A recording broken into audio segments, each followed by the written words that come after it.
Sejam bem-vindos ao Multicast número 37. Meu nome é Adriano, sou responsável pela área comercial da Multi. Hoje é dia 5 de outubro de 2022, são exatos 17 horas e 33 minutos. Eu tenho junto comigo aqui o Luiz Paulo Aranha e o Cássio Bruno, que são os gestores da Multi. Cássio, vamos começar falando de cenário internacional. O mês passado foi um mês bastante turbulento, a gente teve a subida forte dos juros. Teve a questão também da Inglaterra, né, que acho que fez bastante preço. Como é que você pode resumir o mês sobre a ótica global? Bom, pessoal, bom dia, boa tarde, não importa a hora que vocês estão ouvindo. Acho que a primeira coisa do mês passado é a gente entender duas coisas, né? Acho que a primeira coisa é entender que foi o mês que o Fed reconheceu que a inflação ela é sticky, né? Uma inflação persistente, e que ele vai fazer o que for necessário para combater. Isso deu um choque de expectativa no mercado, principalmente no mercado de juros, e isso, por consequência, teve sua consequência no mercado de ações. E aí isso é uma coisa que a gente vinha falando há um tempo, né, que a inflação ela é mais persistente, e o Fed trouxe isso à tona, o que derrubou os mercados. Segunda coisa que trouxe para o mercado é que quando o Fed traz isso, que é eu vou fazer o que for necessário para segurar a inflação, o cenário em que você tinha um soft landing, né, que é um pouso bem suave e você não precisasse trazer a economia para uma recessão, foi colocado à prova, e o mercado trouxe um cenário em que a recessão é quase que necessária para que você controle a inflação com mais força, né? Então, no final das contas, duas coisas entraram no mercado de ações no mês passado lá fora. A primeira é um juros mais alto, mas a segunda é um mercado recessivo em que você precisa de uma economia fraca, com o desemprego aumentando para que a inflação corrija. Então, acho que de Estados Unidos é isso. E aí todo o resto são repercussões globais disso aí, né? No final das contas, o que aconteceu com a Inglaterra, que teve que subir juros, depois ele falou que não ia, e depois vou injetar dinheiro na economia, o mercado não deixou. Então, no mercado em que você tem uma taxa de juros alta, juro real bem positivo nos Estados Unidos, você passa a ter vários problemas. Aí já tem essa discussão de alguns bancos da Europa e por aí vai. Então, no final das contas, é esse o reflexo. O que a gente está olhando para frente, que acho que é o mais importante, né?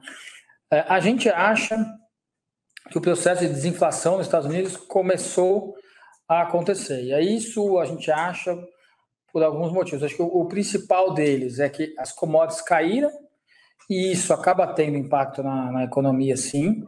Então, assim como foi na parte negativa, acho que agora na parte positiva também acontece. E a segunda parte, que é uma economia mais fraca, que já gera menos emprego, ela ainda não destrói emprego, mas já gera menos emprego. Então, isso ajuda a fazer com que o processo desinflacionário comece. Não quer dizer que você vai trazer para o 2% super rapidamente, mas significa que o mercado para frente começa a entrar num questionamento que nesse caso é positivo do mercado, opa, já foi demais o Fed, não foi demais, ele vai destruir a economia se ele continuar subindo daqui. Então você começa a ter essa discussão, que isso faz com que as discussões mudem e eu vou mudando já de fase de ciclo econômico. Acho que é importante entender isso. Estamos num processo de passar para a próxima fase do ciclo econômico dos Estados Unidos. Tá joia. Vamos para o Brasil. Eu vou quebrar o Brasil em 3 tópicos aqui que eu queria que você abordasse. Primeiro, o Brasil dentro do global. O Cássio deu uma informação importante aqui sobre um possível início de fim de ciclo, o que para a gente é importante, né, para o mundo inteiro. Segunda parte, como é que o Brasil vem performando com relação à economia, né, os dados macroeconômicos. E terceiro, que não tem como deixar de fora da conversa, as eleições, aí o primeiro turno aconteceram no domingo passado, o quanto que isso está fazendo de preço, né? Você teve aí uma eleição mais apertada do que se imaginava, e além disso teve uma composição de governadores estaduais Congresso, né, Senado e Câmara, mais à direita. Então, se pudesse separar Brasil dentro do global, o Brasil, ele mesmo, como é que ele vem caminhando, e a eleição no final. Legal, Adriano. Bom, o Brasil dentro do global, ele continua, a gente vê, com uma posição de longo prazo muito boa, né? Então, o Brasil vem sendo afetado muito pela valorização do dólar perante as outras moedas, mas as moedas de emergência, elas não sofreram tanto, né? Então, quando a gente vê que o Brasil passa, né, a quase que a gente confirma aí que o ciclo de juros aqui parou e a gente está com um carrego muito positivo, na hora que o dólar para de se valorizar, é um ponto muito favorável para emergentes, especialmente o Brasil, que está muito bem posicionado dentro dos emergentes, né? A gente sempre tem a preocupação, né, e esse eu acho que é uma dúvida grande do mercado, que se a gente está falando, e o tema recorrente agora é a recessão, se os preços das commodities vão se sustentar em patamares aí elevados, né? Então, quando você olha do lado do supply, é muito positivo para commodities, mas quando você coloca na conta uma recessão, a conta já não fica tão fácil, né, para manter os preços das commodities elevados. Esse é um risco, né, aqui dentro do global, mas dentro do posicionamento do Brasil, né, que é um país neutro geopoliticamente, em que as cadeias de suprimento vão ter que ser reorganizadas, vai ter que ter um capex para energia renovável, o Brasil está super bem posicionado e disso o Brasil vem performando bem em relação a isso, né? Trazendo o Brasil aqui para dentro, né? Então o Brasil segue performando bem, atividade econômica surpreendendo, né? O juro parou de subir, então o Brasil ele está muito bem no relativo e vem crescendo e vem melhorando cada vez mais as expectativas. E a gente vê que a bolsa aqui continua ainda barata porque ela coloca um crescimento implícito muito baixo, né? Além de um custo de capital extremamente elevado, em que a gente vê que há espaço para queda, né? Então, essa queda do custo de capital, acho que aí remete ao nosso terceiro assunto, né? Que são as eleições, né? As eleições continuam ainda abertas, né? Tem um favorito que é o Lula para ganhar. Mas acho que o destaque, eu acho que o que o mercado entendeu é que a cadeira do presidente perdeu importância relativa em relação, né, à composição do Congresso, né? Então o mercado entendeu que caso tenha uma vitória do candidato de esquerda que imputa para o mercado um risco fiscal maior, você vai ter que colocar ali, vencer a resistência de um Senado e de um Congresso muito mais hostil à esquerda. Então, o mercado, eu acho que tirou o risco de cauda de você ter uma dominância fiscal, de você ter uma mudança de agenda muito brusca para a esquerda, que comprometeria as contas públicas, né? Do outro lado, né, se o Bolsonaro ganha a eleição, ele consegue dar continuidade aí às pautas econômicas, né, que estão sendo implementadas, que estão mudando aí, né, o perfil de crescimento, aumentando o investimento privado, e isso deve seguir ainda um vento bastante a favor, né? Então a gente vê que a gente entrou num cenário bem positivo, que pode ser muito positivo ou levemente positivo na margem, né? Positivo a simetria ficou muito boa, os valuations baratos.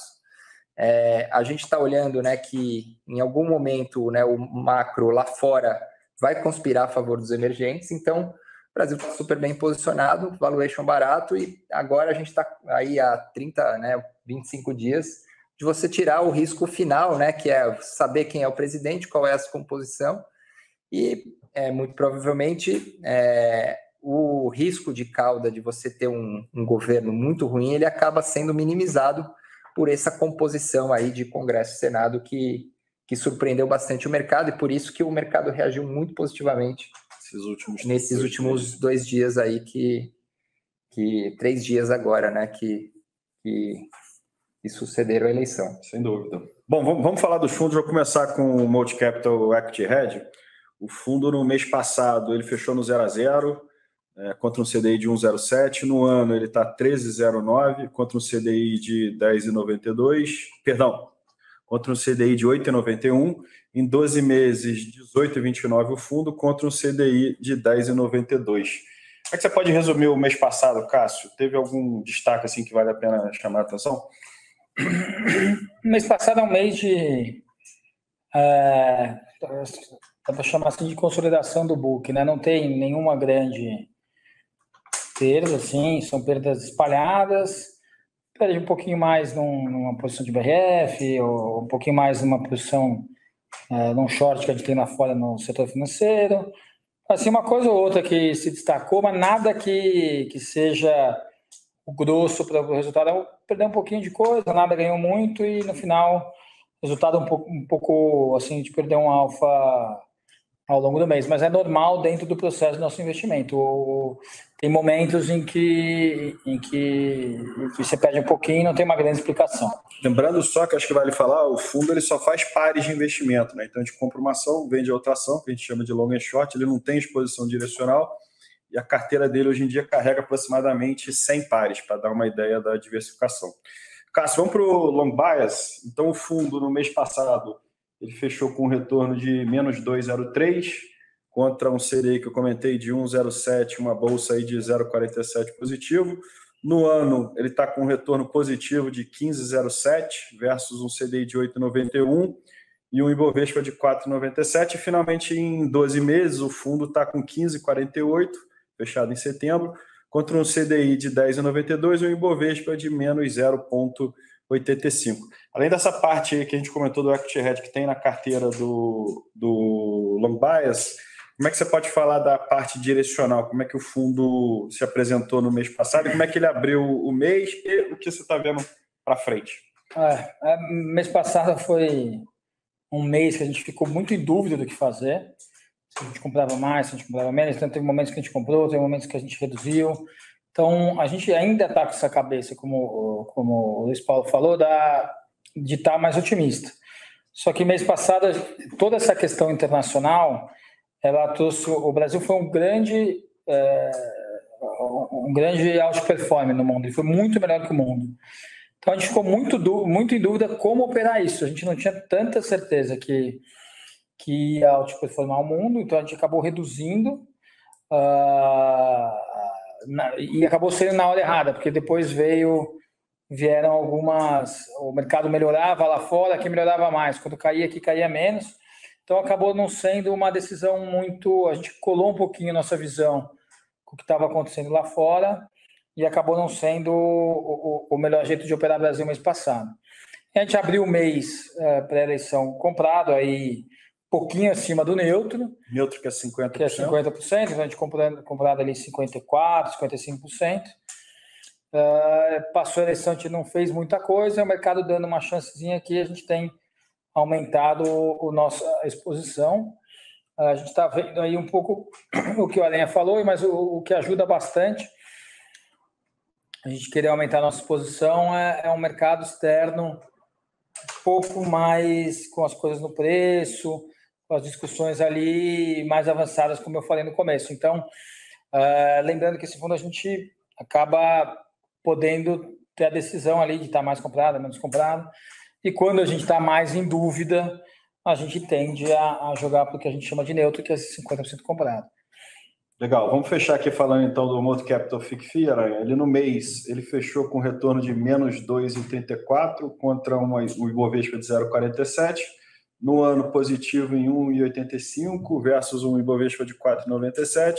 Em 12 meses, menos 3,53 contra um Ibovespa de menos 0,85. O que você pode falar do mês passado em termos de destaques e como é que a gente vira o mês aí posicionado? Bom, o destaque, acho que negativo aí foi a BRF, que teve aí uma realização mais importante aí que o índice, né? E que ela tinha vindo de 2 meses bons e deu uma realizada. Só que a gente ainda segue muito confiante, né? De que a melhora operacional, a melhora dos spreads, tanto macro, né? Em relação ao preço do frango quanto o preço do milho, quanto micro da empresa, de ter trocado CEO e a perspectiva de melhorar custos, a gente seguiu mantendo a posição, mas ela não foi bem nesse mês. Importante comentar que é uma coisa setorial, né? Todo mundo foi... Então, teve uma realização setorial, né, principalmente no setor de carnes, mas a gente está vendo que a Piora ela é muito mais focada no ciclo de carne americano, né, e o frango segue com margens bastante saudáveis. E a gente teve aí, né, um aumento da Sabesp, que a gente teve aí uma realização que a gente, para aumentar, né, a posição, a gente segue bastante convicto. A Sabesp ficou muito barata e agora com a eleição aí se desenhando a favor do Tarcísio, aumenta a probabilidade de privatização. Mas acho que a gente tem que dar um passo para trás, porque ela não é só isso, né? A Sabesp ela vem muito poluída, os resultados, por uma série de coisas não recorrentes, em que a gente vê um resultado muito melhor do que ela apresentou esse ano pela questão eleitoral. Então, aumentou-se muito a inadimplência, não foi passado preço para tarifa, então a gente vê um resultado poluído em cima de um ativo que precisa valer mais, porque houve a lei do saneamento e a regulação ficou muito melhor para o setor. E ela continua com descontos